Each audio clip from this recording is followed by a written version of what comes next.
মৃত্যু এই শব্দটি শুনলেই হৃদয়ে এক অদ্ভুত শূন্যতা নেমে আসে। এটি জীবনের এক অনিবার্য বাস্তবতা, যা কখনোই এড়ানো যায় না।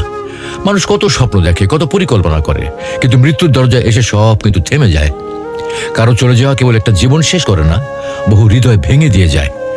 মৃত্যু ইসলামের দৃষ্টিতে একটা অনন্ত জীবনের সূচনা। এটি কোনো সমাপ্তি নয়, বরং দুনিয়া থেকে আখিরাতের পথে যাত্রা। কোরআন ও হাদিসের আলোকে মৃত্যুর যাত্রা সম্পর্কে বিস্তারিত বর্ণনা পাওয়া যায়, যা গভীর ভাবনায় নিমগ্ন করে। যখন মানুষের মৃত্যু ঘনিয়ে আসে, তখন ফেরেশতারা তার পাশে উপস্থিত হন। মুমিনের জন্য এই সময়টি শান্তিপূর্ণ। হাদিসে এসেছে, মৃত্যুর সময় মুমিন ব্যক্তির আত্মা দেহ থেকে এমন মসৃণভাবে বেরিয়ে আসে যেমন পানির পাত্র থেকে ফোঁটা পড়ে। ফেরেশতারা তাকে সুগন্ধি কাপড়ে মুড়ে জান্নাতের দিকে নিয়ে যান।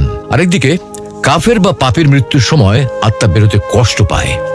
তা এমন হয় যেন কাঁটাযুক্ত লোহার শিক দেহ থেকে টেনে বের করা হচ্ছে। ফেরেশতারা তখন কঠোর আচরণ করেন এবং আত্মাকে আসমানের দিকে নিয়ে যাওয়ার সময় তার জন্য জান্নাতের দরজাগুলো বন্ধ করে দেওয়া থাকে। কবরের জীবনে প্রশ্নোত্তর শুরু হয়। দুজন ফেরেশতা মুনকার ও নাকির তিনটি প্রশ্ন করেন: তোমার প্রভুকে, তোমার ধর্ম কি, তোমার নবীকে? মুমিন সঠিক উত্তর দিতে পারে এবং তার জন্য কবর প্রশস্ত ও শান্তির জায়গায় পরিণত হয়। আর পাপী বা অবিশ্বাসী উত্তর দিতে ব্যর্থ হলে কবর তার জন্য কঠিন শাস্তির স্থান হয়ে ওঠে।